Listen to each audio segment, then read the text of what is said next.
Buenas noches. Disculpen la demora, algún problema del sistema. Esta noche nos honra con su presencia el doctor José Luis Silvestre Cortés, quien va a desarrollar el tema Principios constitucionales, control constitucional en el Perú y derechos de participación y control ciudadano. Por favor, un fuerte aplauso para el doctor José Luis Silvestre Cortés.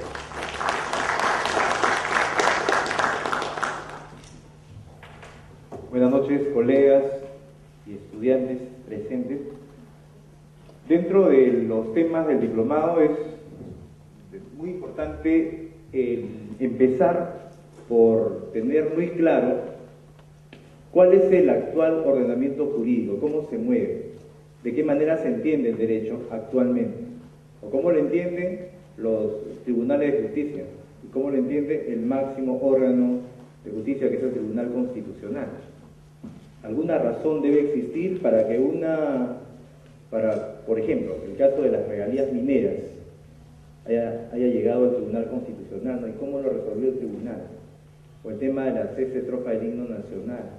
O por qué una persona que tiene un negocio puede reclamar en contra de la municipalidad si le cierra su negocio. De un tema particular hasta los temas más importantes y más generales del país son o tienen un matiz constitucional. ¿Por qué todas las disciplinas jurídicas están impregnadas del matiz constitucional? Debe haber una razón, ¿no? Un porqué. No se les ha ocurrido a los jueces de un momento a otro, tampoco al Tribunal Constitucional. Algo sucedió, algo debemos entender primero. Y quizás una de las razones jurídicas para tratar de entender el porqué todas las disciplinas jurídicas, todas las materias jurídicas están impregnadas del matiz constitucional, sea tratar de explicar estos dos conceptos que están allí: el Estado de Derecho y el Estado constitucional de Derecho. Son dos concepciones que se ven en teoría del Estado y también se ven en materia constitucional. Van a ver ustedes que a partir de estas ideas que están allí se van a poder entender todas las razones por las cuales el tribunal o el TC resuelve de una u otra forma. El Estado de Derecho es el concepto que normalmente escuchamos repetir a los ministros de Estado, al presidente de la República, al director de la Policía Nacional del Perú, ¿no? Cuando existe una toma de carretera, cuando hay protestas, ellos dicen: no se va a permitir actos de violencia, ¿no? Se va a hacer respetar la ley porque este es un Estado de Derecho. El Estado de Derecho se sustenta en la ley. Y esa idea de que la ley es lo más importante tampoco es una ocurrencia de un momento a otro. Tiene su razón de ser. En las primeras sesiones, el doctor Palomino Manchego, me imagino, les habrá explicado este tema, pero de forma sencilla es lo siguiente, ¿no? Para evitar el abuso despótico de los monarcas, y creyendo ellos ser una representante de la divinidad aquí en la tierra, pues los teóricos de la Ilustración empiezan a pensar que eso no es correcto, que el poder no viene del cielo, el poder debe venir del raciocinio, del pensar. O sea, la persona humana con su poder de imaginación, de pensar cosas, es el verdadero poder. En consecuencia, no podemos estar sujetos a una sola persona, sino todos. Cualquier persona podría ser el gobernante. Entonces se van surgiendo algunas ideas, ustedes lo han plasmado, lo han escuchado en este tema de los postulados de la Revolución Francesa, ¿no? Libertad, igualdad y fraternidad. Igualdad en el sentido de que cualquier persona puede llegar a ser gobernante. Fraternidad, de que formamos un conjunto social que nos debemos derechos y tenemos obligaciones. Y somos libres respecto a adquirir, sobre todo a poder contratar libremente, ¿no? Libertad de contratación, libertad de no ser detenido por unas razones específicas que señale la ley. Esos postulados marcan lo siguiente: bajo esa égida se va construyendo una suerte de teoría del Estado, ¿no? En consecuencia, si todos somos iguales, cualquiera puede ser representante, cualquiera puede ser gobernante. ¿Cómo hacemos? ¿Todos podemos gobernar? No, tenemos que reunirnos, tenemos que hacer esa suerte de contrato social de Rousseau. Entonces, los mejores representantes se reunirán hoy día un congreso, en una asamblea legislativa, en una asamblea nacional, y allí reunidos deliberarán, razonarán respecto a los intereses de un Estado, ¿no? Ahí están los mejores representantes. ¿Y cuál es la expresión mejor de sus pensamientos, sus ideas, pues se va a plasmar en un documento escrito, lo que se denomina una ley escrita. Entonces, si la expresión mejor de ese pensamiento es la ley, y quienes los elaboran son los representantes del pueblo, pues es lógico pensar que esa norma es la más importante, ¿no? Es la razón de ser. Y empieza ese estado legislativo, que la ley es lo más importante. Tan importante es la ley que en el Código Civil de 1804 se establece, por ejemplo, que el contrato es ley entre las partes. Se establece, por ejemplo, que los magistrados no pueden hacer algo diferente a lo que dice específicamente la ley, ¿no? Creo que ustedes conocen como que el juez solamente era boca de la ley. No podía pensar mucho, solamente tenía que aplicar la norma. Estas y una serie de razones llegan a determinar que una forma de impedir la arbitrariedad de los gobernantes es que se respete la ley. Con esa intención se hizo. Esa es la razón de ser. Entonces, para que un Estado se considere moderno, era un Estado respetuoso de la ley. Pero este Estado de Derecho, teniendo como baluarte o razón de ser la ley, empieza a ser erosionado por algunas razones que ven ustedes allí. Hay razones de orden histórico-social, razones legales. Las razones están en función a, entre comillas, destruir las características allí señaladas. ¿La ley qué es? Tiene muchas características. Las principales es general, ¿no? Y es abstracta. Tiene más características, pero no sirve en ese momento que la ley es general, es decir, de obligatorio cumplimiento, ¿no? Es abstracta. A cada supuesto hecho, una misma consecuencia jurídica, ¿no? Bajo esas características, la ley se va eligiendo en una norma súper importante. Pero ¿qué ha pasado? Por unas razones legales. La norma ahora general ya no es, ¿no? Ahora se hacen normas sectoriales. Hay normas del gobierno nacional, del gobierno regional, del gobierno municipal. Entonces, las normas generales ya no tanto lo son. Ahora existe frente a lo general las normas sectoriales. Y luego, por ejemplo, hay una ley, la ley del FOXUR, esa ley de reconstrucción de la zona afectada por el terremoto del 15 de agosto del 2007, que es específica, ¿no? Un sector específico. Frente a lo abstracto, es decir, cada supuesto hecho le corresponde una misma consecuencia jurídica, surge, lo que nosotros hemos estudiado en la universidad, las excepciones, ¿no? Por ejemplo, el impuesto predial, supuesto hecho, ser propietario, consecuencia jurídica, para el impuesto, para hay excepciones de algunas personas que no van a pagar el impuesto. Entonces, las características de la ley empiezan a ser erosionadas. Eso es un punto de vista legal, nada más.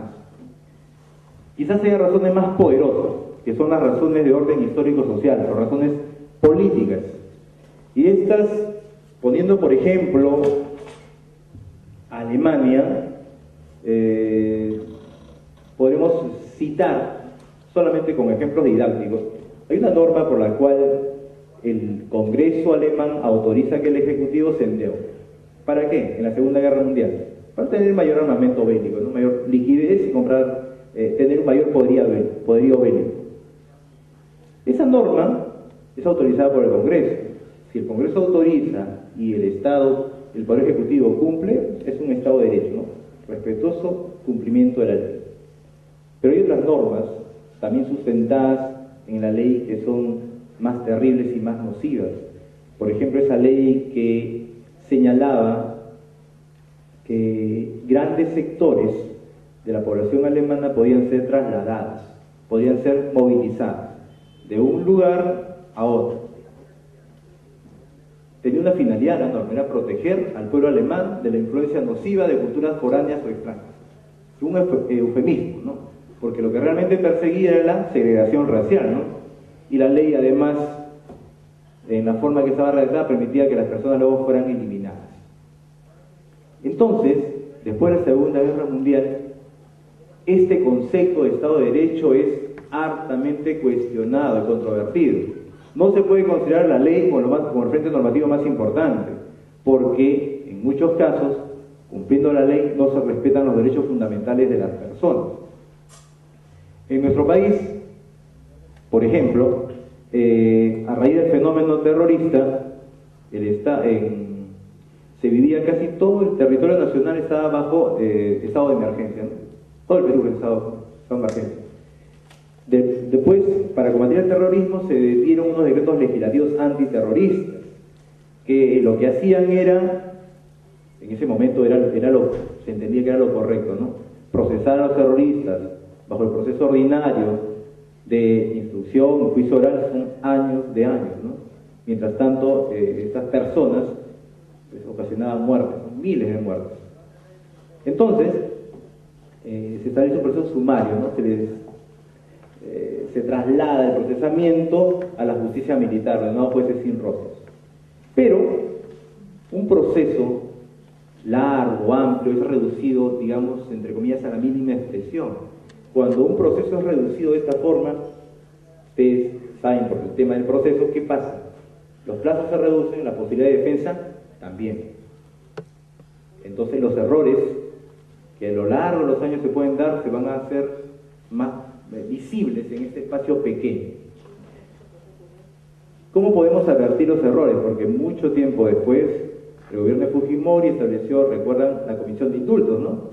Y miles de personas, luego de revisar los expedientes, fueron encontradas inocentes. Entonces, siempre hay la posibilidad del error humano, ¿no? Justamente el sustento filosófico, los medios impugnatorios, es el error, que tiene que ser corregido, que puede ser corregido. ¿Qué pasaba si nos preguntamos con el Perú respecto a ser un Estado de Derecho? Podemos decir que sí, porque los decretos legislativos antiterroristas fueron autorizados por el Congreso, ¿no? Recuerdan ustedes, para que un decreto legislativo sea válido, ¿qué requiere? Ley autoritativa, ¿no? Materia y contenido. Y esos decretos cumplieron con esos requisitos. Por lo tanto, dentro de un Estado de Derecho, el Perú era un Estado de Derecho. Entonces, esta conceptualización se ha ido dejando. Se ha ido dejando porque se considera que no es lo correcto. Porque solamente respetar la ley, reitero, posibilita que los derechos fundamentales sean afectados. Pero eso estaba en la Constitución del 79, ¿no? Sin embargo, lo que estamos hablando ha pasado mucho después, el 90, 92, hasta el año 2000, hasta el año 2001. Acá podemos decir, hay un corte en el ordenamiento jurídico nacional. Sucede algo importante en el país. Algunos recordarán el tema de la destitución de los magistrados del Tribunal Constitucional. Eso sucede en el año 98. Tengan presentes esos datos. Muchos de acá se imagino que lo que escuchan en su diplomado luego lo replicarán a otras personas, a sus estudiantes, a sus compañeros, ¿no? Entonces hay algunos datos absolutamente importantes. Por ejemplo, el concepto que está ahí en el ECRA, que dice Estado Constitucional de Derecho, no es una invención mía, ni lo pongo porque se me ocurre. Lo pongo porque el máximo órgano constitucional del país así lo señala. Digamos por qué. En el 98 son destituidos los magistrados. ¿Por qué razón? Porque algo hoy día nos parece súper sencillo. La Constitución señalaba que Fujimori no podía postular nuevamente. Como la mayoría de la población pensaba que sí, y el partido político también, entonces, siempre dentro de la idea del Estado de Derecho, ¿qué hacen los congresistas? Bueno, si nosotros somos los representantes del pueblo, vamos a interpretar auténticamente lo que es la Constitución. Entonces vamos a decir en la ley que sí puede postular. Es súper sencillo, ¿no? La Constitución dice no, la ley decía sí puedes postular. Hoy día ustedes, con sus conocimientos básicos de derecho constitucional, fácilmente la respuesta sería pues que la norma es inconstitucional, ¿no? Sin mayor problema. Pero en el año 98, el sentimiento constitucional peruano era diferente. La mayoría de la población aprobaba que postulara nuevamente. Entonces las protestas en contra de esa ley eran realmente mínimas. Los medios de comunicación estaban a favor de la ley. ¿Quiénes protestaban? Como normalmente sucede acá en el país, los estudiantes de San Marcos, de la UNI, de la Católica, y algunas ciudades importantes que a veces olvidamos en el desarrollo político e histórico de nuestro país. Arequipa y Cusco, que son las ciudades que normalmente no están de acuerdo con las decisiones del gobierno de turno. Fuera de ello, la mayoría estaba conforme con esta situación, con la ley, o sea, sí podía postular. Pero el Colegio de Abogados, importante, presentó una demanda en contra de esta ley de interpretación auténtica. ¿Y qué sucedió? Así, hacerlo bien sencillo, eran 7 magistrados que se requerían, 6 votos conformes para que la norma sea derogada, pero no eran 7. De los 7, 4 decían no, pero participaban de la idea generalizada, ¿no? ¿Qué postule? ¿Qué problema hay? Hace un buen gobierno, que continúe, ¿no? 3 no coincidían con esa apreciación, pero con 3 votos podían derogar la norma. No podían derogar la norma porque necesitan 6 votos. Entonces pensaron un poquito, y lo que ustedes saben ahora, ¿qué poder tienen cualquier juez de la República? Tienen el poder del control difuso, es decir, de inaplicar una norma. Entonces, los 3 magistrados pensaron, no podemos derogar la norma, pero voy a actuar como juez, como cualquier juez de la República. ¿Qué puedo? Inaplicarla. Entonces, los 3 reunidos firmamos la sentencia para que sea inaplicable al presidente Fujimori esta ley. Imaginemos, solamente les decía al inicio, los datos acá precisos no van a ser, ¿no? Estamos en una disertación. Yo quiero que queden algunas ideas fijadas. Imaginemos que esa norma se dio un viernes. El viernes se dio la sentencia, disculpe, se dio la sentencia. El sábado se reunieron los congresistas, la mayoría, el lunes presentaron la acusación constitucional, el otro viernes los magistrados ya no eran magistrados, habían sido destituidos. Entonces, presten atención a ello. Lo que sigue es que 98, 99, 2000 y 2001, el Tribunal Constitucional no funcionó con sus miembros completos. Por lo tanto, con un sentido sencillo y común me puedo dar cuenta que una norma en contra, una demanda en contra del gobierno no podía tener ningún resultado final ni positivo, ¿no? Porque no estaban completos los magistrados. Cuando retornan los magistrados el año 2001, por la sentencia de la Corte Interamericana, empiezan a elaborarse las sentencias bajo ese concepto que ustedes ven, Estado constitucional de derecho. Cualquier tema que el tribunal empezaba a tratar, didácticamente empezaba diciendo, ciudadanos peruanos, vamos a dejar la conceptualización del Estado de Derecho y vamos a tratar de consolidar una teoría donde la Constitución sea el marco normativo referencial. Eso significa un Estado constitucional de derecho, pero no en la forma lírica que podría tener al 79, incluso en el 93, sino que sea concreto, que sea tangible. Y a partir de ahí, las sentencias empiezan a verificar todos los aspectos de la realidad nacional, ¿no? Todos los temas que a nosotros se nos puede ocurrir. Aquí hay un cambio enorme, trascendente, a partir del año 2001, con las sentencias que expide el tribunal, en todas las materias. Habrán acá algunas personas, algunos profesores, que digan materias como derecho civil, tributario, y todos empezamos, yo enseño derecho civil, contratos, reales y obligaciones. No hay forma de que empiece mi curso sin que una sesión o 2 sesiones empiece por el tema constitucional. Profesor, ¿pero para qué? Profesor, eso no estamos viendo. Es que tú puedes tener tu concepto muy bien formado en materia civil y obtener una sentencia final de la Corte Suprema y pierdas. Puede ser que pierdas, ¿no? ¿Qué haces? Se supone que se terminó todo tu esfuerzo jurídico, pero no. Ahora nosotros sabemos que si un tema, si un concepto, si un derecho es fundamental, todavía puede ser cuestionado, controvertido. Hay una tabla de salvación, que es presentar un amparo contra la resolución judicial, incluso de la Corte Suprema de la República. Entonces, sí importa que un derecho sea derecho fundamental, sí interesa que un tema sea constitucional, en la práctica, más allá del tema teórico, en la práctica sí interesa. Entonces, esa es la razón por la cual los temas de derecho en general tienen que empezar necesariamente por esta explicación. El máximo órgano de resolución jurisdiccional en el país señala y afirma que lo que quiere plasmar en el país es un Estado constitucional de derecho, es decir, donde el concepto normativo fundamental, la función, sea no solamente lírico, sino concreto y tangible. Este resumen, según Gustavo Sarabelsky, es una suerte de mutación genética. Jurídicamente eso es lo que ocurrió. Entonces, Ya esta parte ustedes ya conocen bien. La Constitución en consecuencia se erige en ¿qué? En la fuente de fuentes del derecho.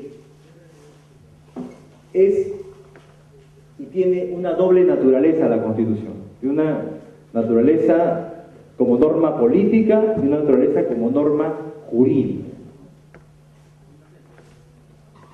Veamos por aquí, que es lo que realmente me interesa explicar. Bien. Constitución como norma política, Constitución como norma jurídica. Como norma política, la mayoría lo estudiamos en el pregrado, ¿no? Distribuye los poderes, limita los poderes. A cada poder le encarga su respectiva función. Sin embargo, esta clásica división de poderes, según nuestra Constitución del 93, tiene algunos reparos importantes, porque existen algunos organismos constitucionales autónomos que también tienen participación en la vida jurídica, sobre todo y principalmente el Tribunal Constitucional, que sin ser poder del Estado, jurídicamente tiene mayor poder que lo que ustedes ven como poderes tradicionales. El poder legislativo legisla, dicta leyes. Sabemos nosotros, un conocimiento básico, que si la norma es contraria a la Constitución, puede ser derogada por el Tribunal Constitucional. El poder, entonces, lo que hace el Poder Legislativo puede ser anulado. Luego, ¿el Poder Ejecutivo dicta normas? No es su función. No es su función. Excepcionalmente lo hace. ¿Cuándo? Cuando dicta decretos legislativos o decretos de urgencia. ¿Qué normas tienen? ¿Qué naturaleza esas normas? Normas con rango de ley. No son leyes, pero tienen las características de la misma, de los efectos de la misma, ¿no? Normas con rango de ley. Entonces, si son normas con rango de ley, ¿qué se les puede hacer? ¿Se les puede cuestionar? ¿Se les puede controvertir? Claro, pues son normas con rango de ley, también pueden ser pasibles de demanda de inconstitucionalidad, Tribunal Constitucional, que podría también derogar las normas. ¿Y el Poder Judicial? ¿Hay alguna relación entre el Tribunal Constitucional y el Poder Judicial? También la hay. Claro, a partir de entender que una resolución judicial puede afectar derechos fundamentales, se abre la puerta de la justicia constitucional, ¿no? Y si el tema es penal, un habeas corpus. Todos los demás temas, amparo contra resoluciones judiciales, ¿no? Y se seguirá ahí discutiendo el tema. Entonces, ¿qué es lo que estamos viendo? Y el tribunal anula las resoluciones del Poder Judicial si las ha hecho, ¿no? El caso de Juliana Yamoja, por ejemplo, nula la sentencia. El caso del arzobispado con la Universidad Católica, también. Anula laudos arbitrales también ahora. Entonces, el TC, sin ser poder, tiene mayor poder jurídico que el resto. Puede anular las decisiones de esos tres poderes.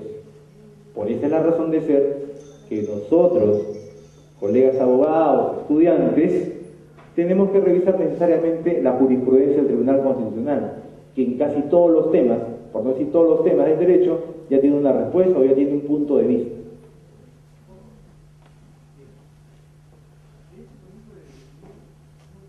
Incluso el tribunal ve los temas de procesos competenciales, ¿no? Es decir, los problemas entre los poderes. Hay una demanda muy conocida entre el Poder Ejecutivo versus el Poder Judicial. Recuerdan el caso de los tragamonedas y casinos. Luego lo vamos a ver con más calma.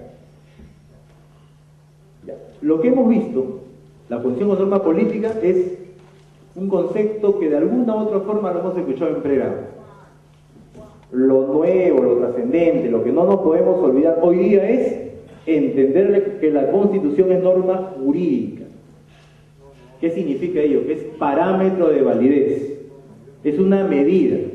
Sirve para determinar si una norma del Poder Ejecutivo, si una ley del Congreso, si una resolución judicial, si una resolución de Indecopi, de registros públicos, es o no válida. Si los actos particulares son o no son válidos.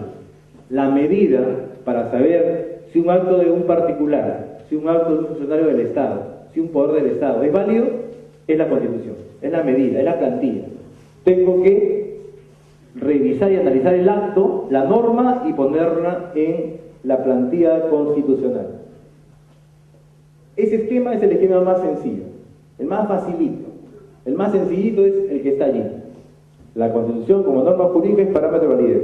La plantilla válida de la constitucionalidad en el país. ¿Qué hago? ¿Qué reviso? Reviso los dos aspectos, los dos parámetros, formal y material. El análisis más sencillo es ver una ley, una norma con rango de ley. ¿Qué hago en la norma? La reviso, le hago una chequeada, la primera aproximación al derecho es la aproximación literal, no gramatical, leer la norma, ver la formalidad. ¿Cómo yo sé si la norma es válida? Primero veo el aspecto formal. Si la norma en su elaboración ha seguido el procedimiento que establece la Constitución. Este es fácil, pues. Agarro la Constitución y veo formación y promulgación de las leyes. Proyecto de ley, comisión dictaminadora, pleno del Congreso, promulgación. Eso es algo sencillo, eso está en la Constitución. Pero hoy día, que los tiempos avanzan y las necesidades del pueblo también, ya no solamente van a necesitar las normas internas. Por ejemplo, en el caso del decreto legislativo de Bagua, sobre las tierras en la zona de la selva,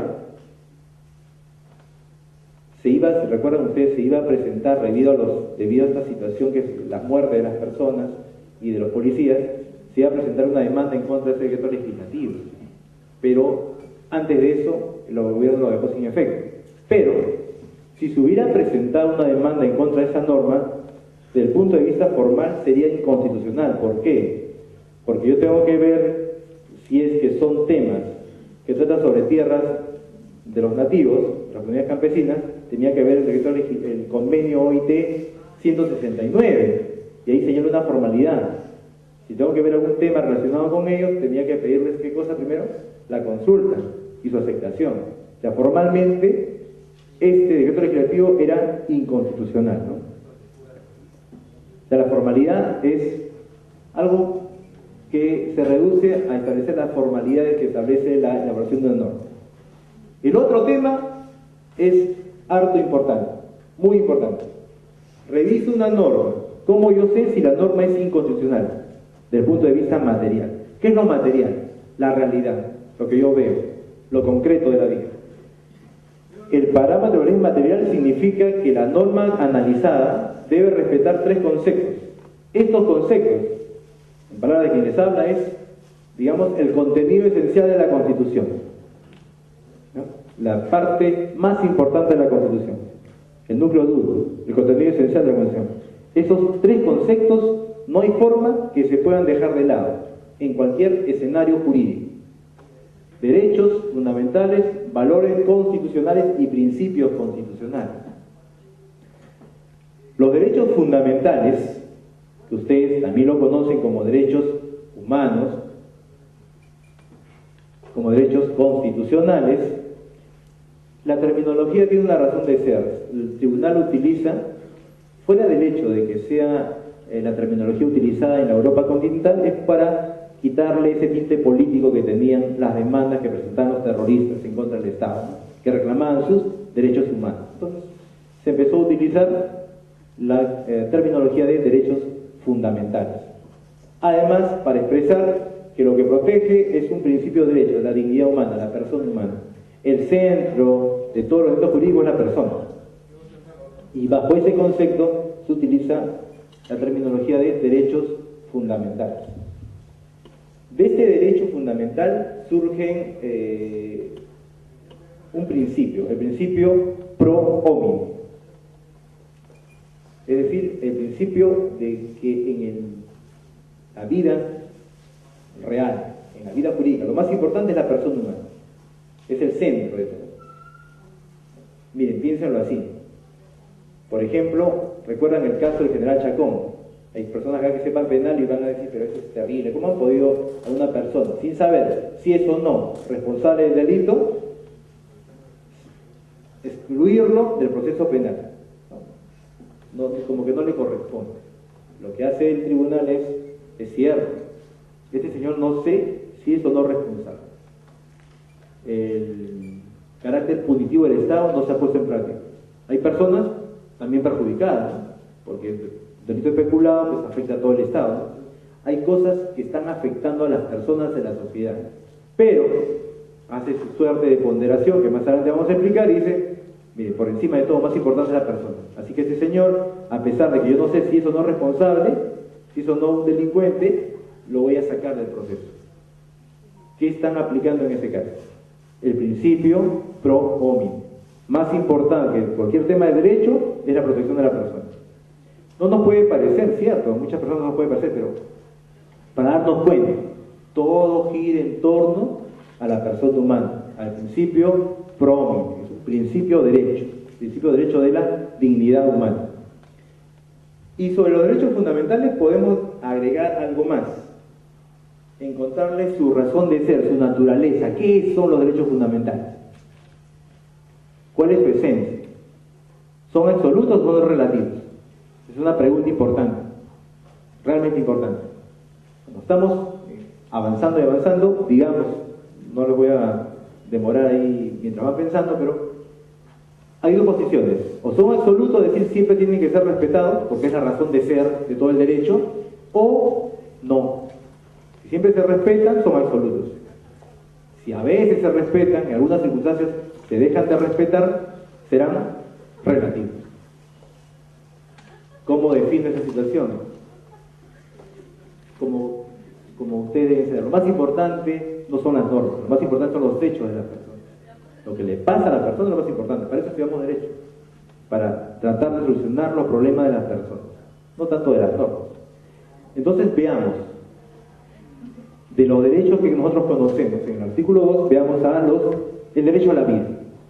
Es el más importante, ¿no? La razón de ser. Aquí estamos, somos en presencia activa, concreta, ¿no? No somos un sueño, no somos fantasmas, no somos personajes de la película de los otros, o sea, sí existimos acá, sí existimos. Entonces el derecho a la vida es lo más importante. Entonces analicemos si el derecho a la vida es absoluto o relativo. Entonces vamos a encontrar que en el artículo 140 de la Constitución aparece la pena de muerte. Ah, pero uno va diciendo todo, pero eso no se aplica porque estamos en el Pacto de San José de Costa Rica. Ya está bien. Ya. Entonces, otro ejemplo. ¿Qué más existe que pueda afectar la vida de una persona? El aborto terapéutico. ¿Qué más existe? Algo más cercano. Algo que nosotros sí podríamos hacer en la vida diaria, en la vida concreta. La legítima defensa. Podemos eliminar la vida de otra persona en legítima defensa. Entonces, ¿qué pasó con el derecho a la vida? Que en algunas cosas puede ser dejada de lado. ¿Qué le pasa entonces a ese derecho fundamental? Puede ser en algunas circunstancias limitada, puede ser restringida. En consecuencia, naturaleza jurídica de derechos fundamentales es relativa. Es relativa. Si eso le pasa al derecho más importante que es la vida, ¿qué le pasará al resto de derechos? A todos les va a pasar lo mismo, todos pueden ser restringidos en su ejercicio. La libertad, motivos, resolución judicial debidamente motivada y encontrarse en flagrancia. Entonces, a todos los derechos fundamentales pueden ser restringidos y limitados. En consecuencia, su naturaleza es relativa. Luego, ¿qué más pasa con los derechos fundamentales? ¿Qué otras cosas podemos hablar de ellos? ¿Dónde los encontramos? ¿Dónde estarán? Recordando nuestros derechos reales, ¿recuerdan los derechos reales? Tenían una naturaleza, eran números clausus o números apertos, ¿recuerdan? Números clausus es que solamente son estos, números apertos que la lista es abierta. ¿Cómo eran los derechos reales? Clausus, ¿no?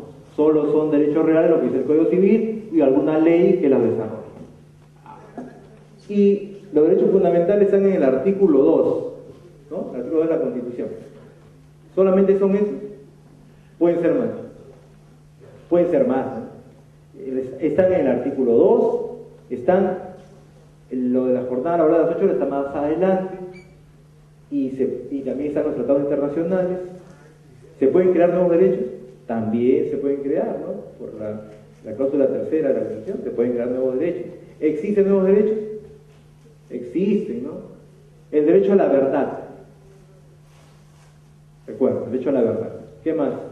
el derecho al reconocimiento de la personalidad jurídica. El derecho a la verdad, ¿saben qué? ¿Recuerdan qué sentencia? Genaro Villegas, ¿no? El estudiante de la Universidad de Piura, que salió con rumbo a su trabajo y lo detuvieron y nunca más apareció. ¿Qué dijo el tribunal? Todos los derechos tienen una doble dimensión, subjetiva y objetiva. ¿Qué nos interesa? Que esa persona, los familiares tienen el derecho a saber dónde está su familiar detenido o desaparecido. Y la sociedad tiene la obligación de sancionar a los responsables. Es una explicación sencillísima y facilita, breve, de derecho a la verdad. ¿Qué más? Nuevos derechos. Derecho al reconocimiento de la personalidad jurídica. En el caso Rubén Apaza. Este señor estaba enfermo, requería su DNI. Entonces, ¿qué hizo? Cuando no podía, le dijo a su hermano que vaya a tramitar su DNI, ¿no? Entonces el señor fue a la RENIEC y grandote hizo una visita y dice, el trámite es personal, ¿no? Bueno, insistió. No, le dijeron, señor, pero no se da cuenta, dice bien grande, el trámite es personal, no le podemos atender. Y reclama administrativamente y toda la misma respuesta, señor, el trámite es personal, no lo podemos atender. Y presenta un habeas corpus, ¿no? Y el tribunal, al final, porque normalmente así sucede acá en el país todavía, el TC interviene y el Poder Judicial tiene las posibilidades de resolver los casos constitucionales, claro, ¿no? Pero no lo hace en la cantidad que nosotros desearíamos. Al final lo hace el Tribunal Constitucional.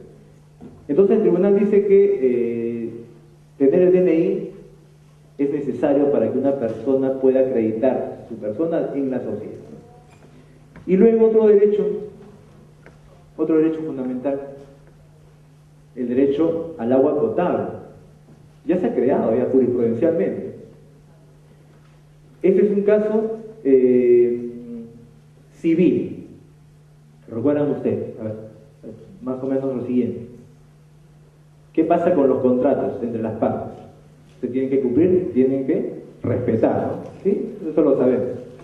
Entonces, una señora vive en un edificio, cumple con el pago del agua, pero los demás vecinos no. Al final se acumulan las deudas de 3, 4 meses. Se avisa, notifica, al final les corta el agua. La señora va a reclamar y dice, señor, pero yo estoy al día.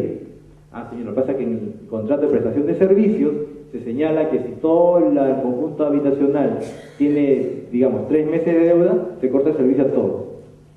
Pero ¿cómo va a ser eso? Es imposible, dice la señora.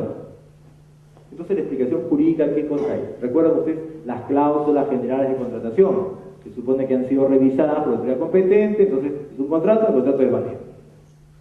Ese señor tiene que cumplir. Su reclamo no es atendido. El tribunal también interviene en este caso. Y vamos a hacer lo siguiente. ¿Qué era la ley? Es una norma jurídica pública, ¿no? Los particulares, ustedes pueden crear normas. ¿Podrán ser eso posible?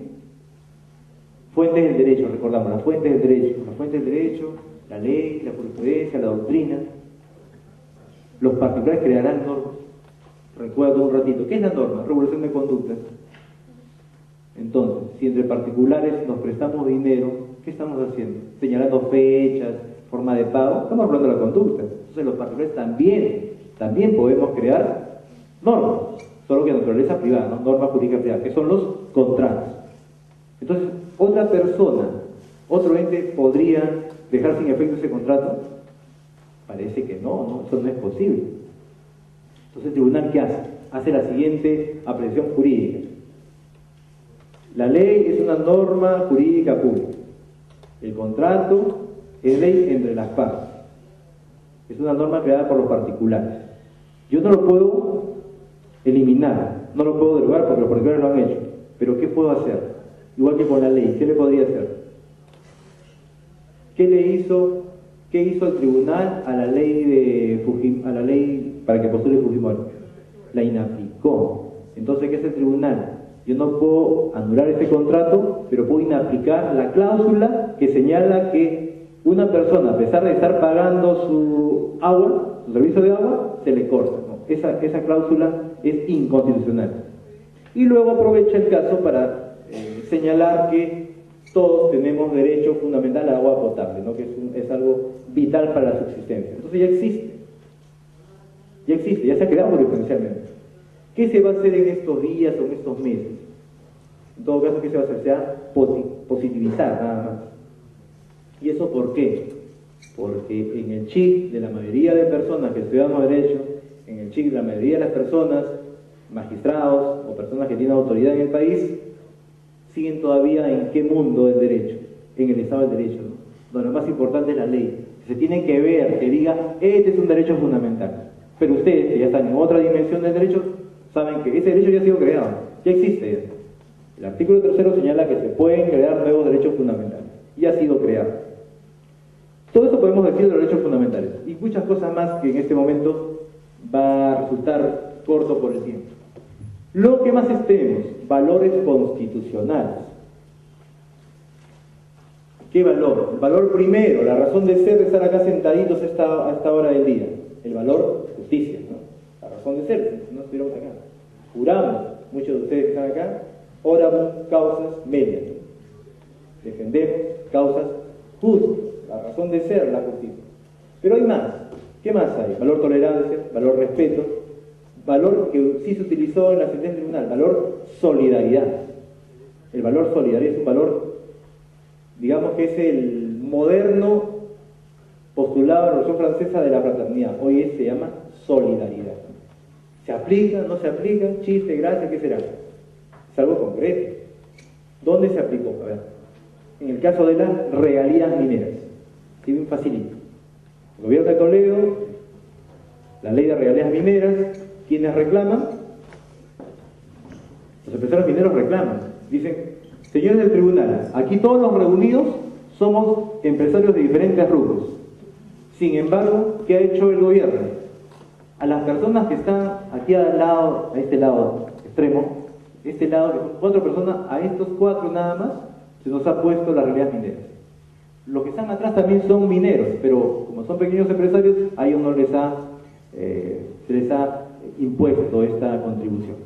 Y todos los que están por acá, que también son empresarios, no tienen esa contribución nociva, enorme.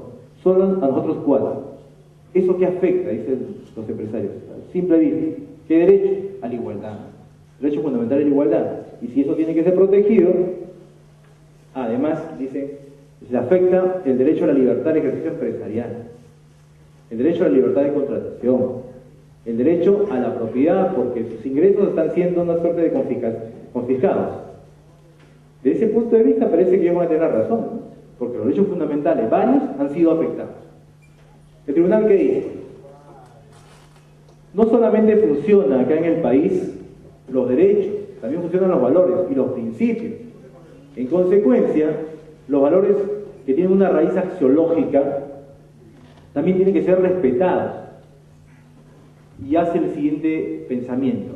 Dice, a ver, es cierto, todos aquí son empresarios, pero de todos los que aquí presentes, empresarios, ustedes 4 son los que tienen mayores ganancias.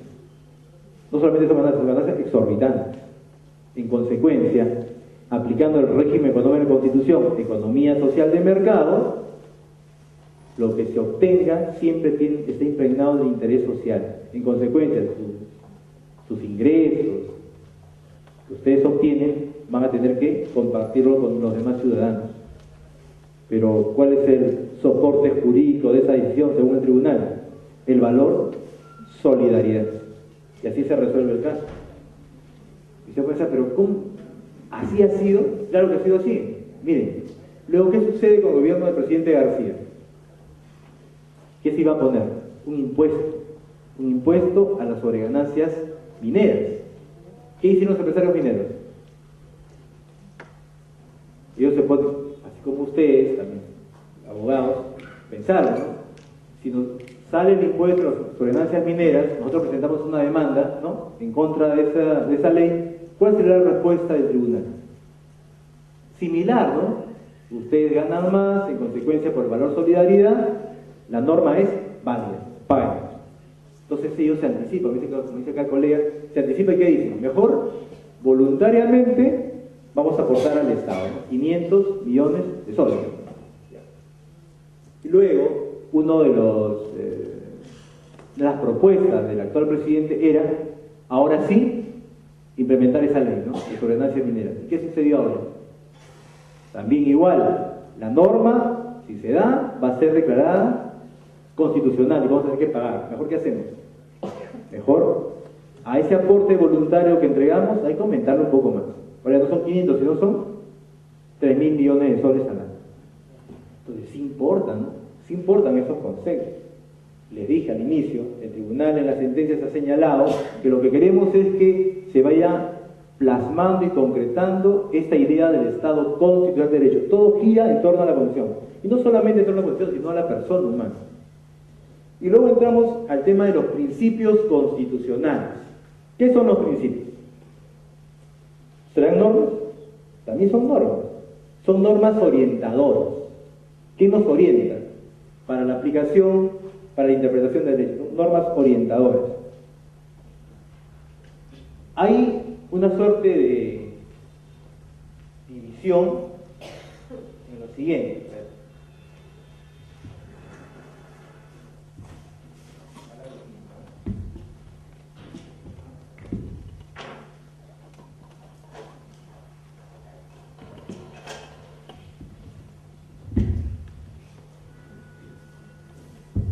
Las normas pueden ser divididas o clasificadas en materia constitucional en normas, reglas y normas, principio.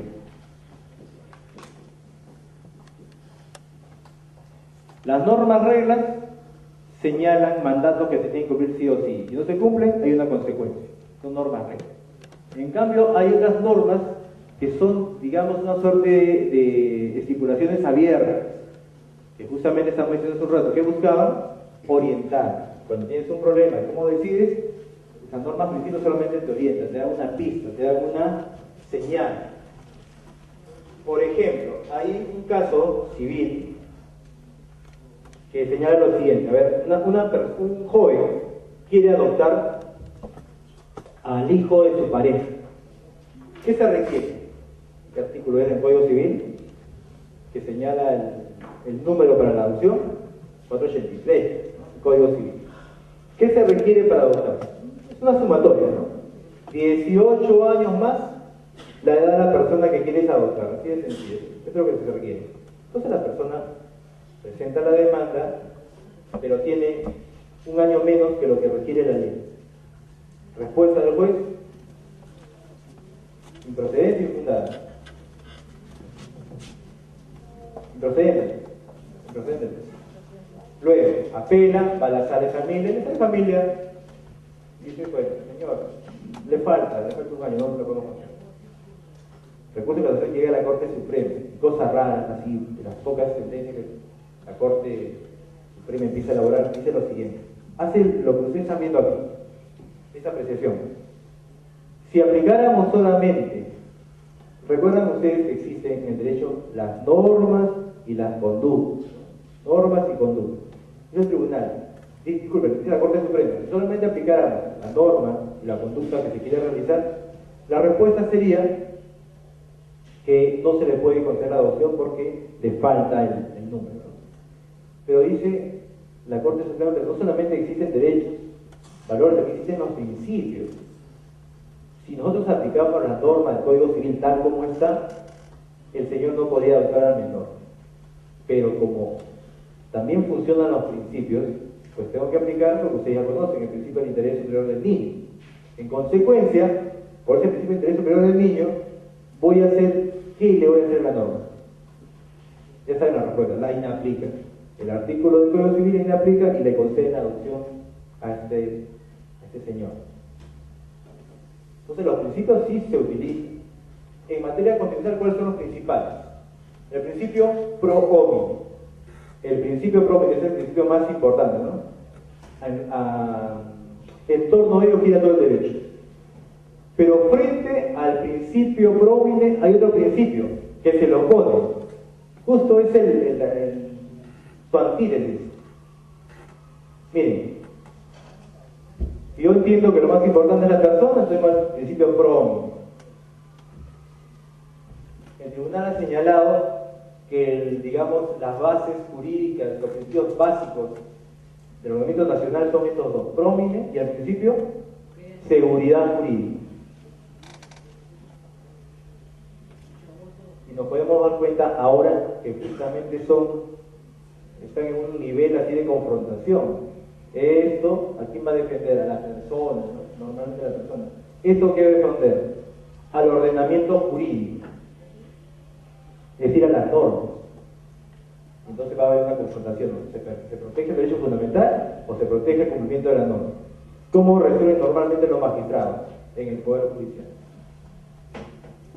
Principio de seguridad jurídica, ¿no?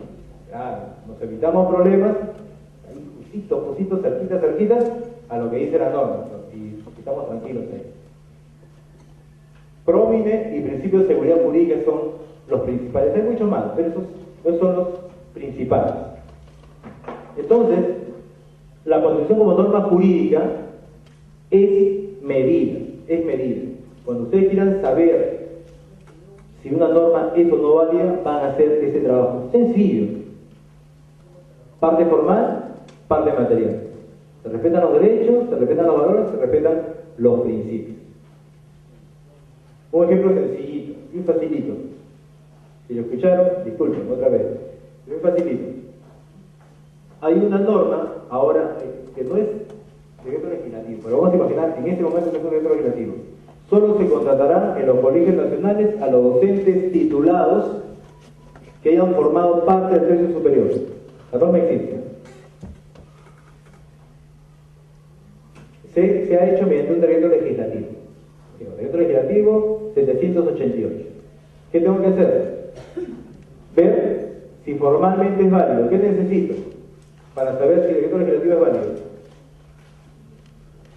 Les había dicho, se requiere una ley del Congreso que autorice. Claro, se requiere que la materia sea la que el Congreso autorizó y se haya hecho dentro del plazo. Hasta ahí, sencillo, ¿no? Parece que formalmente está bien.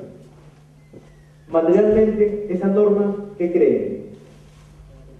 ¿Es válida? Mejor lo ponemos así, para que les interese a ustedes.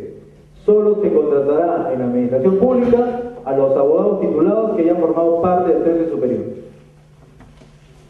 Ahí ya medio que nos preocupa, ¿no? Porque ya parece que no vamos a estar ahí. No hemos formado parte del tercio superior.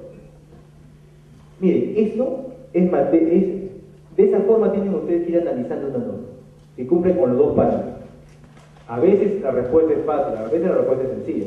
Si no, vamos a tener que utilizar otra forma de razonamiento. Pero por lo pronto, debemos tener presente que la Constitución entonces tiene una doble naturaleza: política y jurídica.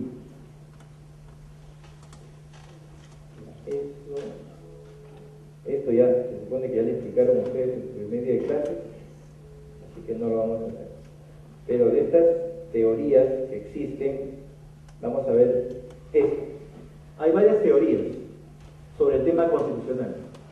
Una de ellas es la teoría institucional, y quizás es la que el tribunal utiliza. La teoría institucional y esta de acá, escondida, la teoría de la garantía procesal. Esas son las que el tribunal pareciera, el tribunal se adscribe. Teoría institucional. ¿Qué son los derechos fundamentales? Naturaleza, doble carácter, doble dimensión. Una dimensión subjetiva, o sea, el sujeto lo protege a las personas, y una dimensión objetiva. ¿Cómo es eso? En todos los elementos jurídicos se debe proteger los derechos fundamentales. Doble dimensión de los derechos fundamentales. Subjetiva, te protege a ti. Objetiva, de pasadita que te protege a ti, protege a todos los ciudadanos. Eso se denomina la doble dimensión de los derechos fundamentales. Subjetiva y objetiva. Protege a la persona, protege el orden instituido. Luego, se debe identificar el contenido esencial de los derechos fundamentales. Ese es un problema. Ese es un problema ustedes abogados, litigantes, ¿qué pasa? Que cuando ustedes presentan una demanda de amparo, por ejemplo, tienen que pasar, porque es código, es un código grande, no hay una valla enorme. ¿Cuál es la valla enorme? El artículo 5 del Código Procesal Constitucional, ese que nos dice que solamente serán admitidos aquellos que protejan el contenido constitucional directo, ¿no? Otra palabra que están diciendo, solamente el contenido esencial. ¿Y quién define? Vamos a definir. Sabemos nosotros que en el derecho existe una determinación enorme y grande con respecto a los conceptos jurídicos. ¿El Código Procesal Constitucional lo define? No lo define. En la Constitución se ha hecho alguna salvedad, alguna restricción para las acciones de garantía. Se ha dicho, se protegen los contenidos esenciales de los derechos fundamentales. ¿Eso dice? No dice eso. No dice eso. El tribunal lo ha utilizado. Para algunas personas les puede parecer bien, a otras personas les puede parecer mal. ¿Recuerdan ustedes ese caso de los pensiones, del caso del derecho a la pensión? ¿Sí? Eso fue el año 2006. El Tribunal Constitucional tenía aproximadamente 10.000 casos. Los 10.000 casos, 6.000 amparos. De los 6.000 amparos, 5.000 el tema de la pensión. Entonces, como los magistrados también desarrollan política, pero política jurisdiccional, el tribunal pensó, si seguimos con esa cantidad de expedientes, ¿qué va a pasar con nosotros? La gente va a pensar lo mismo que piensa sobre el Poder Judicial, que nos demoramos, que no atendemos. ¿Qué hacemos? ¿Cómo hacemos para desprendernos de esta cantidad enorme de expedientes no atendidos, no tramitados? Pensando, ¿verdad? Existe dentro de la doctrina constitucional lo denominada teoría institucional, que señala que solamente se protege del derecho fundamental lo que más vale, lo más importante. A eso le llaman el contenido esencial. Y así hizo el tribunal, ¿no? Digo que la pensión tiene muchos aspectos, pero yo solamente voy a proteger lo más importante. ¿Qué cosa es? Que nadie gane menos que 415 nuevos soles, ¿no? Que yo tenga acceso a una pensión y que también se atenderán los casos de pensionistas que están enfermos o tienen una edad bastante avanzada. Eso para mí es el contenido esencial del derecho a la pensión, señaló el tribunal. El resto es derecho fundamental, pero yo no lo veo, que lo vea la justicia ordinaria. Los miles de expedientes pasaron a la justicia, la mayoría de la justicia contenciosa administrativa, ¿no? Y ahí siguen tramitando. Entonces, los conceptos teóricos son importantes. Asumir algún concepto, mire, eso es lo que ocasiona. Algunas personas dirán, pero el Poder Judicial y el TC se ordenaron. Eso será para nosotros, pero para las personas que están tramitando, que están a punto de tener sentencias, volvieron a calificar nuevamente las demandas. Una demora. Bien. Esta es la teoría institucional. Pero esta teoría, la garantía procesal. Esta es importante. A ver, ¿recuerdan ustedes que existen, les había dicho que algunos derechos fundamentales están en el artículo 2 y otros se han ido creando? ¿Sí? Se han creado nuevos derechos. Por ejemplo, el derecho a la tutela jurisdiccional efectiva y el derecho al debido proceso son derechos fundamentales positivizados en la Constitución. ¿Están positivizados en la Constitución? Pareciera que no. ¿Dónde están? Están incluidos en el artículo 139. ¿Y qué prescribe el 139? Principios y derechos de la función jurisdiccional. En palabras mejores, son las reglas de los jueces. Todos los jueces tienen que aplicar. Son reglas de los jueces. Son garantías procesales, es decir, la garantía que tienen los justiciables cuando están en un proceso. Esos principios los tienen que cumplir los órganos jurisdiccionales. Pero el tribunal ya hace muchos años atrás ha señalado que el 136, inciso tercero, también debe considerarse como derecho fundamental. Ahí tenemos la tutela judicial efectiva y el debido proceso. Entonces, han sido elevados a la categoría de derechos fundamentales. Se parecen ambos, ¿no? Tutela judicial efectiva y debido proceso son bastante parecidos.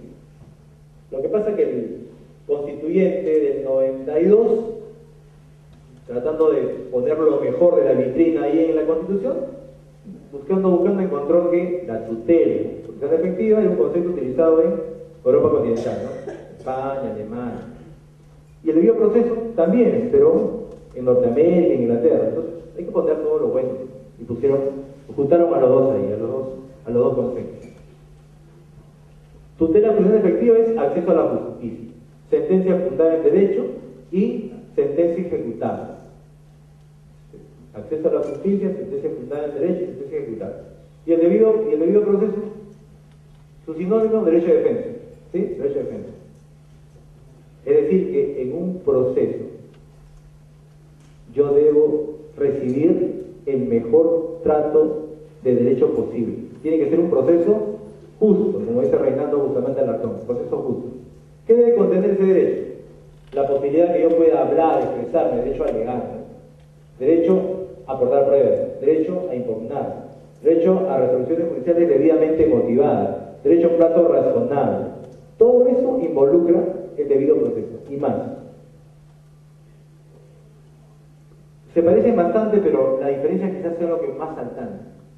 Tutela judicial efectiva, aplicación en sede judicial. Debido proceso es más grande, es más amplio. El debido proceso es de aplicación no solamente en sede judicial, sino también en sede administrativa.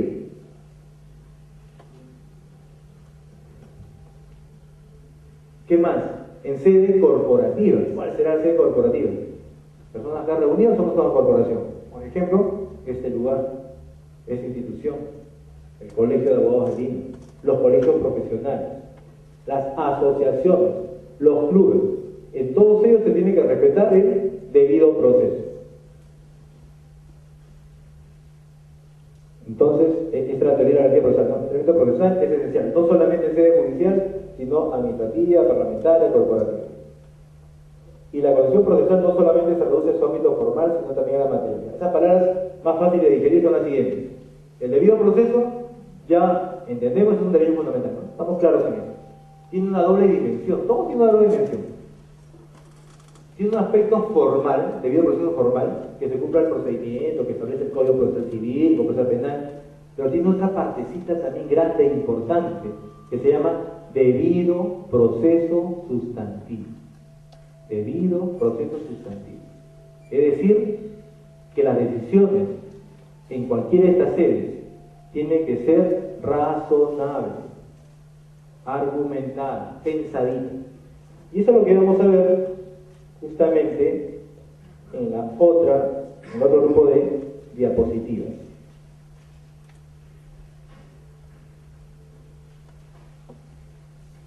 ¿Alguna idea ya tenemos ahora de qué cosa? De los principios, ¿no? Son normas orientadoras en la interpretación y aplicación del derecho. Son normas deontológicas, es decir, así debería ser. Finalmente quedan como pistas, como señales que el operador del derecho lo va a utilizar cuando tiene un problema que resolver. ¿Qué más habíamos visto de los principios? Que están dentro de lo que se considera como la parte dogmática de la Constitución, como el contenido esencial, como el núcleo duro de la Constitución, es decir, lo que tiene siempre que respetarse. Los principios tienen plena vigencia, tienen que respetarse. Y ahí, dentro de esos principios constitucionales existe este denominado principio de proporcionalidad. Les comentaba, existen una serie infinita de principios, todos tratarlos súper complicado, pero mejor les digo que es de utilización, que es de aplicación. El principio de proporcionalidad.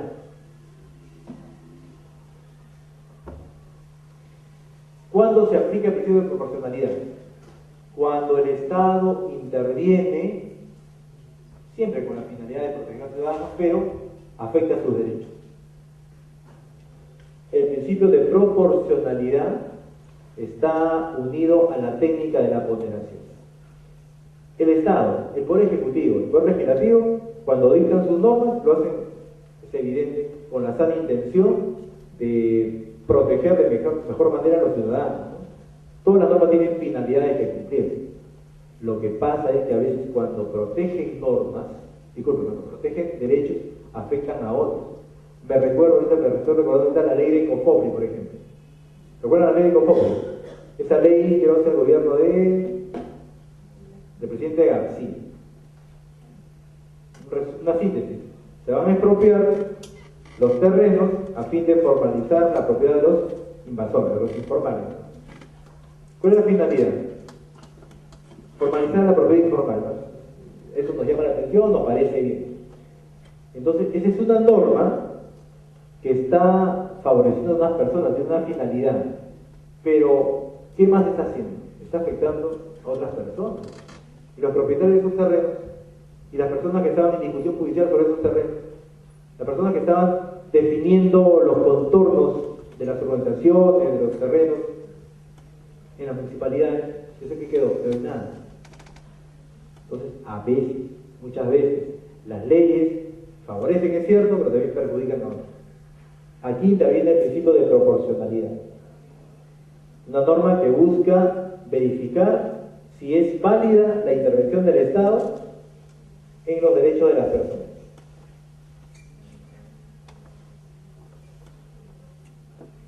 Y la ponderación, conflicto o colisión entre derechos fundamentales. Recordamos, hace un momento le dije que existe una norma que señala que solo se contrata en los colegios nacionales a los docentes titulados del tercio superior. ¿Qué protege esa norma? ¿Qué busca? Mejorar la calidad educativa, ¿no? Claro, derecho a la educación. ¿A qué se enfrenta esa norma? Con el derecho a la igualdad. O sea, hay derechos que están en confusión, que están en conflicto. ¿Cuál gana? Con la norma que yo les di en ese momento, con la plantilla que les precede la parámetro informal y material, no se resuelve el caso.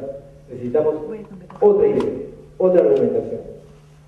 Esa idea, esa argumentación, ese método es el test de proporcionalidad o la técnica de la ponderación. Regresando al principio de proporcionalidad, ¿qué cosa es entonces? Es un principio general de rango constitucional que tiene función controlar todo acto de los poderes públicos, en los que puedan verse lesionados los derechos fundamentales. Función, controla los actos de los poderes públicos. ¿Cómo se verifican los actos de los poderes públicos? Normalmente con normas, ¿no? Con leyes. Voy a verificar si esa ley es o no válida. Mi profesor me enseñó el parámetro de validez, pero me fue insuficiente. Necesito otros elementos de argumentación, de raciocinio. Ese argumento es el test de proporcionalidad. Tribunal Constitucional. Razonabilidad y proporcionalidad. A ver, este test es medio complicado. Vamos a una partecita, que es ¿cómo se aplica? ¿Qué tengo que hacer? Ahí está. Este test de proporcionalidad tiene, digamos, unas etapas, unas fases. También le llaman subprincipios. Vamos a tratar de hacerlo aquí en la pizarra para que lo entendamos de mejor manera.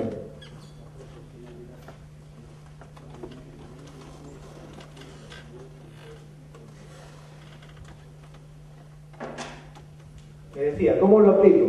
Analizo la norma, paso por paso. Primero veo si la norma es idónea. Otro paso, veo si la norma es necesaria. Y al final, si igual no encuentro respuesta, voy a tener que hacer lo que se llama la ponderación, lo que se llama proporcionalidad en sentido estricto.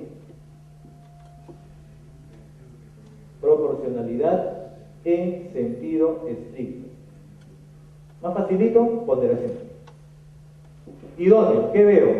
A ver, tiene que haber una relación, un medio y un fin. ¿Cuál es el medio? Por ejemplo, en la norma que le dije hace un momento, la norma que dice, solo se contrata a los profesores del tercio superior. ¿Cuál es el medio? El decreto legislativo. El decreto legislativo, ¿no? Ese es el medio. ¿Cuál es el fin? ¿Qué busca esa norma? Mejorar la educación, seguro, ¿no? Mejorar la educación. Yo mejoro la educación mediante esta norma que solamente contrata a la educación superior. Hasta aquí parece que sí, ¿no? Es idóneo, hay una relación. de causalidad de medio a fin entre mejorar la educación con solo contratar a los mejores? Parece que sí. Esto se llama examen de idoneidad. Examen, fase, subprincipio, etapa, varios nombrecitos para decir que voy analizando paso por paso. Primer paso, examen de idoneidad. La norma, ¿qué cosa es? Idónea. Hay un medio que busca un fin. Hasta ahí estoy bien. ¿Qué más tengo que hacer? Si yo paso esta partecita, si creo que la norma es idónea, diré que la norma es constitucional. ¿Ya? Si yo creo que la norma o el medio busca el fin, logra el fin, la norma es constitucional. Entonces tengo que pasar a la otra parte, a la otra fase o etapa. Acá tengo que buscar lo siguiente. Acá sí tengo que pensar más. Tengo que buscar otra alternativa. Tengo que ponerme a pensar si para mejorar la educación la única posibilidad es contratar a los del precio superior. Tengo que pensar, tengo que razonar. ¿Qué más habrá? ¿Cómo mejoro la educación? ¿De qué forma? ¿Mejores colegios? ¿Mejores sueldos de los profesores? ¿Mejor capacitación? ¿Mejor tecnología? ¿Estas son qué cosas? Son alternativas. ¿Era la única alternativa para mejorar la educación solo el precio superior?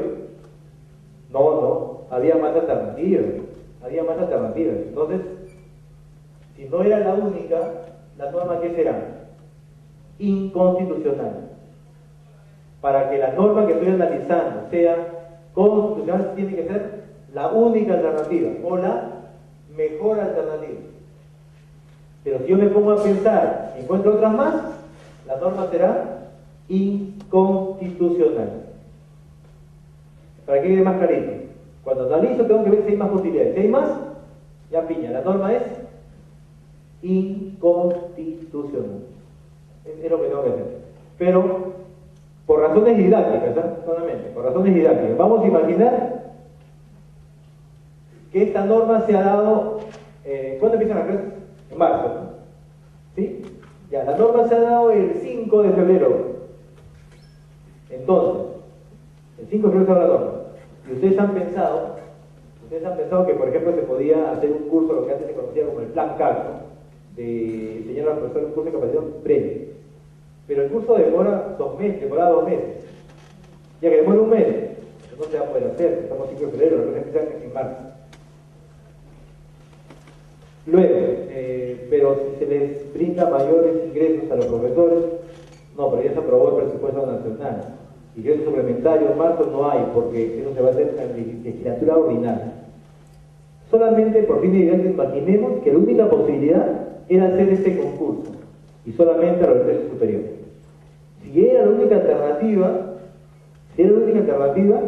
la norma es constitucional. Solamente para fines didácticos, para pasar a la otra etapa. Si hasta acá yo he encontrado que la norma es constitucional, voy a hacer el último examen. Se llama proporcionalidad en sentido estricto. Se llama ponderación. Más facilito. Es poner una balanza jurídica. En los fines de la balanza, 2 cosas. ¿Qué pondré? Seguro que voy a poner lo siguiente. Voy a poner el fin de la norma. Y frente al fin, he estado viendo acá que se habían afectado derechos fundamentales, sí, ¿no? ¿Qué derechos se han afectado? Parece que se ha afectado a la igualdad. Y si acá encuentro, yo me pongo más fino, voy a ver que frente a la igualdad, ¿qué derecho hay acá al frente? El derecho a la educación, a una buena educación. Y acá ya estoy en problema.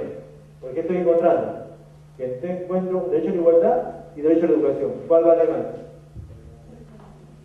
No se sabe, ¿no? Porque teóricamente los derechos fundamentales están en un plano de igualdad, tienen el mismo valor. Entonces con esa plantilla que les enseñé al inicio no se puede resolver el caso. Voy a tener ¿qué cosas? Hacer la ponderación. Tengo que hacer lo que se llama el balancing. La ponderación, poner en la balanza pensar cómo resuelve este caso. Robert Alexis dice que debe ser la ponderación de pesos. Ponderación de pesos. Esta partecita, colegas, estudiantes, es bastante subjetiva. Hartamente subjetiva. ¿Por qué? ¿Qué tengo que considerar? Algunos elementos tengo que considerar. ¿Qué introduzco? A ver, lo más importante, ¿no? El sentido de justicia, para empezar. O sea, la persona que analiza esto tiene que tener altos valores de justicia. ¿Qué más? No me sirve esto de repente con el valor de justicia, porque ambos me parecen derechos justos que deben aplicarse. Entonces, puedo utilizar del análisis económico del derecho lo que se llama el costo-beneficio. Costo-beneficio. Es decir, perjuicio, en palabras más sencillas, perjuicio y beneficio. ¿Qué más? ¿Qué más utilizo? ¿Qué tanto me importa a mí, operador del derecho, los derechos fundamentales? ¿Qué valor le doy a los derechos fundamentales? ¿Cuál es mi conceptualización de los derechos fundamentales? Es decir, en lo que estoy analizando, ¿cuál es la intensidad de la afectación? ¿Cuál es la intensidad de la afectación? ¿Esto quién lo resuelve? Los 7 magistrados del tribunal. ¿También lo hacen los jueces? Claro, también lo pueden hacer los jueces. Lo pueden hacer, ¿no? En la capacidad de hacerlo. Cuando resuelven un caso, por ejemplo, un amparo, lo pueden hacer. Entonces, les decía que esto está altamente subjetivo. Según Alexis, lean ustedes Robert Alexis, esto lo voy a hacer, según él, bajo unas fórmulas matemáticas de cuál pesa más. Pero yo les digo que lo que tienen que utilizar es el sentido de justicia. El tema de perjuicio-beneficio y qué tanto se afecta el derecho. A ver, veamos acá. Aquí tengo al profesor o a la profesora. A ver, nos podemos empezar un ratito. A ver, si se hace el concurso, imaginemos, se hace el concurso, ¿cuántas personas no van a participar del concurso? Miles no van a participar. Y eso por un lado. Por el otro lado, se hace el concurso, salen, digamos, 1000 profesores con buenas notas. Esos 1000 profesores, ¿a dónde se van a ir? A los colegios. ¿Pueden replicar su buena formación en los alumnos y otras personas? También parece que sí. ¿Cómo elijo entonces cuál es la respuesta? Podríamos pensar, por ejemplo, si yo que no soy juez superior y no me consideran poder participar en otros concursos, o ya no puedo empezar más en concursos. Ya no, pues porque la norma está diciendo que solamente el juez superior. ¿Eso lo puedo arreglar? Ya no lo puedo arreglar, voy a quedar excluido. Como decía, esto va a depender de nosotros, qué tanto nos interesa. Otros pueden decir, mira, es cierto, hay un perjuicio, esos profesores no van a poder postular, pero el beneficio es grande porque miles de estudiantes van a recibir mejor educación. Entonces, como dice Peter Haber, ¿qué es la norma constitucional? La norma constitucional, disculpen, es una textura abierta. ¿De quién va a depender la respuesta correcta? De nosotros. ¿Cómo buscamos una respuesta correcta? Y aquí es otro tema. Con la argumentación. Tienen ustedes todos tratar de leer a Manuel Atienza y otros autores también, que nos enseñen a argumentar, a pensar. Porque aquí levantamos la mano y la mitad irá a favor del derecho a la igualdad, la otra mitad irá a favor del derecho a la educación. Y ambas respuestas pueden ser correctas. Entre comillas, jurídicamente, ¿cuál valdrá más? La que esté mejor argumentada, la que esté mejor razonada, la que utilice todos estos conceptos que estamos viendo acá. Y esa es una exigencia que a quién se le hace. Ahora, a los órganos jurisdiccionales, ¿no? El caso de Juliana Yamoja es importante para nosotros, operadores de derecho, no solamente por el tema del parricidio. ¿Por qué es importante? ¿En qué radica la importancia? Porque en esa sentencia, el tribunal lo que hace es dar una indicación precisa a los órganos jurisdiccionales. Le dice, de ahora en adelante, el debido proceso, en la parte que dice debida motivación de los procesos judiciales, no solamente es poner la norma y coincidirla con el hecho, con la conducta. No, esto ya no es así, dice el tribunal. Eso es incorrecto. Ahora tiene que tener una estructura lógica, jurídica. Las resoluciones judiciales tienen que tener una estructura lógica jurídica. Ustedes sentaditos aquí, ¿para qué me sirve? ¿Cómo para qué me sirve? Para que ustedes puedan, ¿qué cosa? Pedir la nulidad de una resolución, para apelar de una resolución. ¿En qué van a fundamentar su pedido de nulidad o de impedimento fundatorio? En que esa resolución judicial no cumple con ¿qué? Con una jurisprudencia constitucional. Más, no cumple con un mandato de la Constitución, es la debida motivación. ¿Cuál es la estructura de esta debida motivación? ¿Recuerdan? Tiene dos partecitas. Las resoluciones judiciales tienen que tener una debida motivación. Pero profesor, usted dijo hace un momento que el debido proceso no solamente era aplicable en qué sede, en sede judicial, sino en sede administrativa. Ah, claro, tiene que ser aplicable en todas las sedes. ¿Eso qué significa? En consecuencia, que una resolución judicial debe contener esta estructura mínima. Tiene que tener una motivación interna y luego tener una justificación externa. Motivación interna tiene dos partecitas: corrección lógica y coherencia narrativa.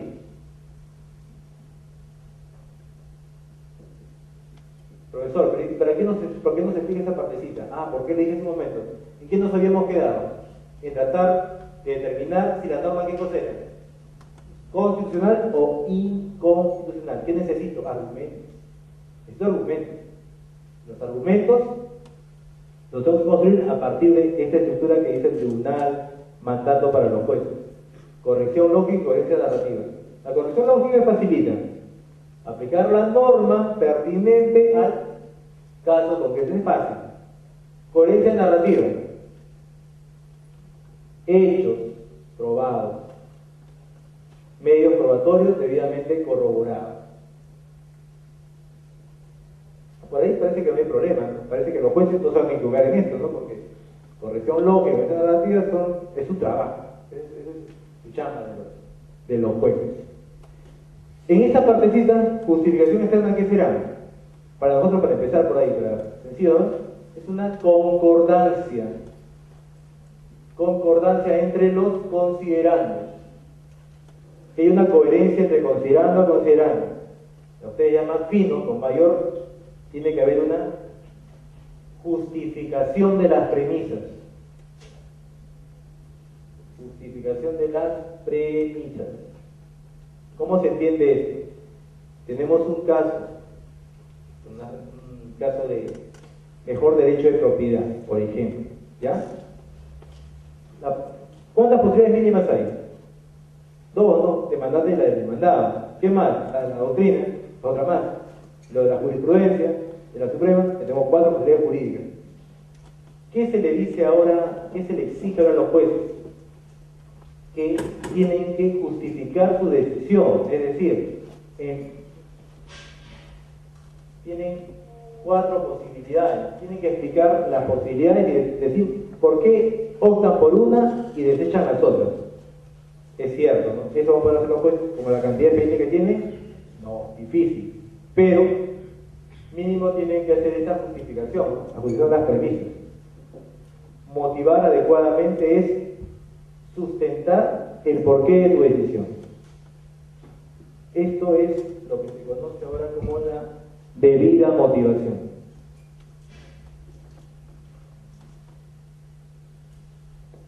Entonces, les decía, ¿no? Tenemos que leer, tenemos que repasar nuevamente esta sentencia de Yamoja.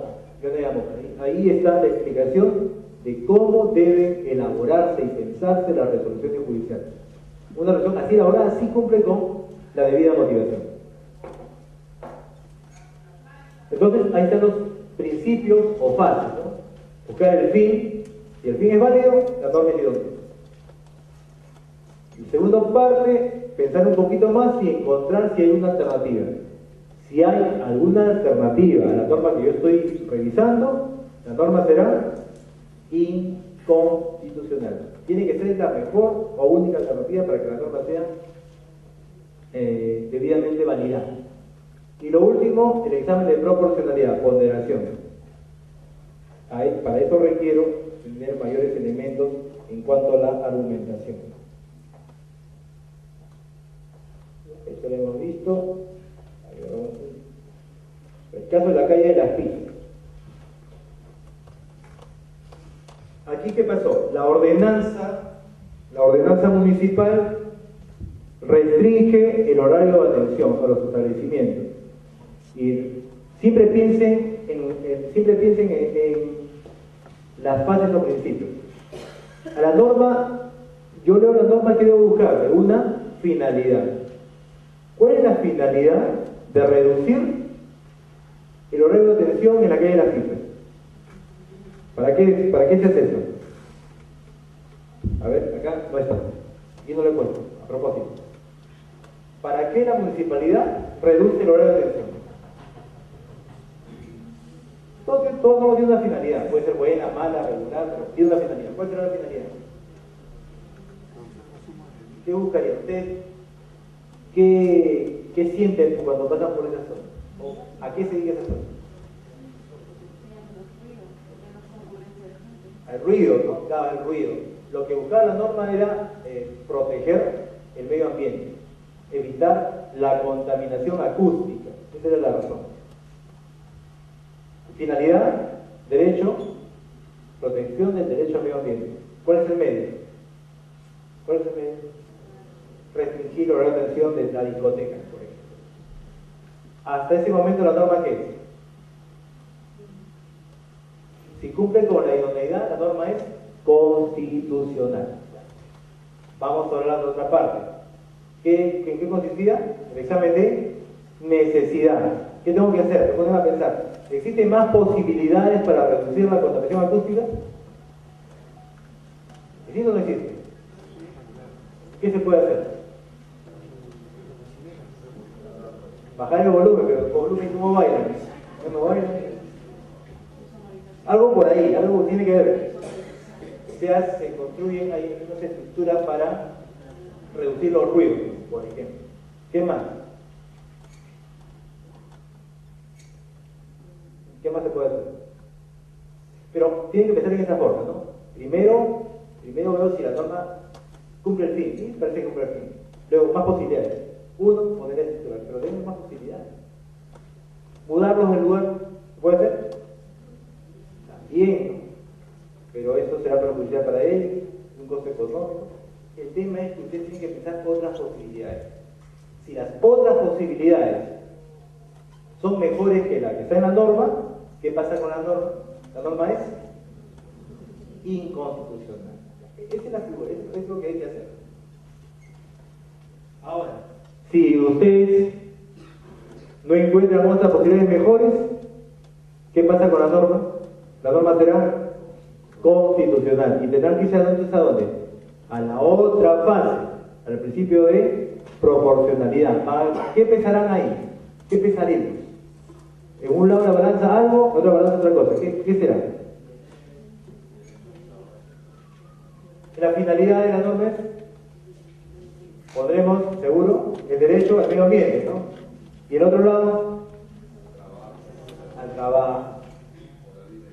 A libre expresión tiene que ser claro, muy bien, eso es lo que vamos a hacer. Así tienen que ir elaborando su examen. A ver otro. Por acá. Aquí hay una para... Este está aquí, ¿no? El caso alternativo. Es más llamativo. A ver.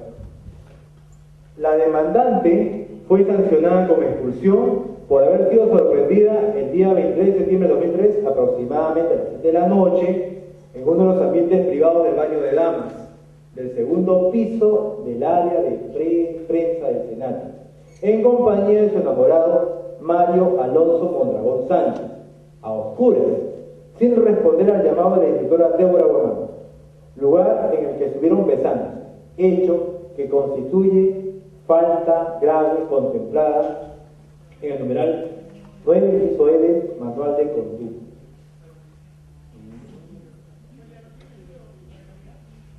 A ver, ese es el caso, ¿qué hago? Algo tengo que buscar. Siempre medio fin, ¿no? Por ahí voy, medio fin. A ver, aquí que hay un reglamento, ¿no? ¿Reglamento? Manual de conducta. Hay un manual de conducta. ¿Esto qué será el manual de conducta? El medio. ¿Y el medio qué dice? O sea, no está ahí, pero debe sancionar ese tipo de conducta. Pone una cierta disciplina al interior de la institución educativa. Normas éticas. ¿Y al otro lado qué será? ¿Cuál es el fin? El medio es prohibido estarse besando ahí en el escenario. Fin. Disciplina. Por ahí va, ¿cómo vamos? ¿Qué examen es?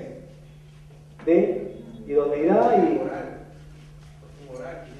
claro, fin moral. Entonces, por ahí va como que es idóneo, ¿no? Ya vamos que es idóneo. Hasta el momento la norma es constitucional. Ahora, al otro examen de necesidad. Hay otras posibilidades, aparte de sancionar esa conducta para mejorar la disciplina al interior de la institución. Por ejemplo, ¿qué hacemos? Poner zonas especiales para besar, darle ambiente así propicio. No, pero ¿qué otras posibilidades existen? Orientación,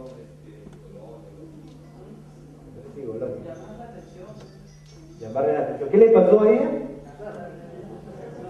La expulsaron. Y entonces esto nos va a servir para lo siguiente. Le decía sobre qué cosa, sobre el debido proceso. ¿Recuerdan? El debido proceso tiene dos dimensiones. Uno, formal. Ver que se cumplan los procedimientos interiores de los códigos. Y el otro, debido proceso sustantivo. ¿Qué significa? Que cuando se impongan sanciones, las sanciones tienen que ser razonadas, proporcionales. La conducta o la sanción tiene que haber una proporción, no puede ser desproporcionada, rebasar los límites de lo correcto, digamos, o de lo mesurado. En este caso, hay dos cosas que analizar. El que se esté empezando realmente es una conducta que puede ser reprimida para pensarlo. Luego, lo otro, la sanción de expulsar a la institución por estarse pensando es proporcional. Estas respuestas son, digamos, de cada uno de nosotros, de acuerdo a nuestros criterios. ¿Qué dice? A ver, el TC, en el caso específico, actos reñidos con la moral y las buenas costumbres, el grado de certeza exigible en la conducta prohibida puede ser complementado mediante las reglas básicas del sentido común, toda vez que la moral es la ciencia que trata el bien en general. De ahí que a pesar de la imprecisión con que ha sido prevista la conducta tipificada en el reglamento interno, no puede prima facie ser considerada inconstitucional. Por tanto, no es inconstitucional la sanción cuestionada, dada que su imposición denota la estricta observancia del principio de legalidad, puesto que se aplicó la sanción que estaba previamente contemplada en la norma, que sanciona como prohibida la falta en la que incurrió la demandante. Fallo TC, infundada la demanda. ¿Qué pasó? Y las sentencias didácticas que nos habían dicho, ¿recuerdan? ¿Recuerdan qué empezó la exposición? El tribunal ha dicho que estamos abandonando ¿qué Estado? El Estado de Derecho y la ley y el principio de legalidad. Que lo que debe ser materia de protección es la persona, el principio pro hominem. Es decir, todo lo más favorable a la persona. Pero falla de esta forma. La aplicación correcta del test, ¿cuál sería entonces? Según ustedes. Según nosotros, ¿qué podría ser? Tendríamos que aplicar el tema del principio de proporcionalidad en cuanto a que tiene que haber una correspondencia entre el acto con la sanción, ¿no? Incluso, por ejemplo, la Ley General de Pensiones de Salud ahí lo señala, tiene que aplicar la razonabilidad, la proporcionalidad. Había un caso, ¿recuerdan ustedes el caso del doctor, ¿no está? Doctor Romero, el expresidente de la Corte Superior de Justicia de Lima? ¿Recuerdan? Fue sometido a un proceso disciplinario y el Consejo Nacional de la Magistratura, en una decisión, digamos, singular, no reiterada, utiliza el principio de proporcionalidad, que dice, la conducta realizada por el magistrado, de no haber en la nueva resolución explicado su cambio de criterio, es una conducta, dice, grave. Es una conducta grave, señalan. Sin embargo, la sanción tiene que ser sopesada en función a su actividad jurisdiccional anterior. Y anteriormente, según la resolución, su foja de servicios no deja vislumbrar ninguna sanción. Es decir, es un hecho aislado, único. Por lo tanto, a pesar de ser grave, no es proporcional la destitución con la conducta cometida. Y le ponen una sanción de una suspensión, ¿no? Ponen una suspensión. Otro tema del principio de proporcionalidad aplicado a sede administrativa es el caso del trabajador de la Facultad de Chorrillos, ¿no? Que fue sorprendido, que ingresó a laborar en estado de ebriedad. Fue también separado de la institución, el tribunal dijo, es una conducta grave, pero que, argumentando, pero que no ha ocasionado efectos desde su institución. Por lo tanto, la institución es en demasía. Miren, estos conceptos que hace el tribunal a veces, con nosotros, todos están sujetos, como habíamos comentado entonces, a la susceptibilidad. Esta partecita que habíamos comentado de proporción en sentido estricto, eso lo vamos a hacer de mejor manera cuando mejor conozcamos qué cosa, los métodos de la argumentación, la forma de interpretar, que creo que ustedes lo van a ver más adelante, ¿no? Pero hay formas de interpretar, hay principios de interpretación, hay métodos de interpretación. Eso lo haremos de mejor manera para resolver estos casos de test de proporcionalidad. Entonces, ¿qué me debe quedar claro para mí? Me debe quedar claro que el tema constitucional realmente ahora es importante. No hay forma de escaparnos a él. No hay forma de escaparnos a él porque el tribunal, no sé si ustedes revisan, tiene lo que se denomina una revista que se llama Gaceta Constitucional, ¿no? Del tribunal. Y una partecita de la revista, no lo he traído acá, pero dice oráculo jurídico. El tribunal en cada edición de esa revista va señalando su explicación respecto a diferentes derechos. La palabra es propicia, ¿no? Para decir, miren, la verdad jurídica la digo yo. La digo yo en mi sentencia, la digo yo, la expreso en diferentes materias. Entonces lo que nos debe quedar claro a nosotros es lo siguiente: la parte dogmática, esto de los valores, los derechos, los principios, son de absoluta aplicación. En los tres rubros que hemos mencionado, la parte más importante, el tribunal ya ha dado respuesta, ya ha dicho de qué forma o de qué manera se debe pensar e interpretar. Yo los animo, les sugiero, es de la del tribunal, vean la parte de principios constitucionales, separación de poderes, sentencias normativas. Ahí, para cada tema hay una respuesta. Luego, ¿dónde más se va a aplicar lo que estamos hablando? Cuando veamos amparos y la demanda de inconstitucionalidad. Ahí vamos a ver el test de proporcionalidad mejor plasmado. Bueno, colegas y estudiantes, gracias por su atención. Yo regreso, creo, un mes más.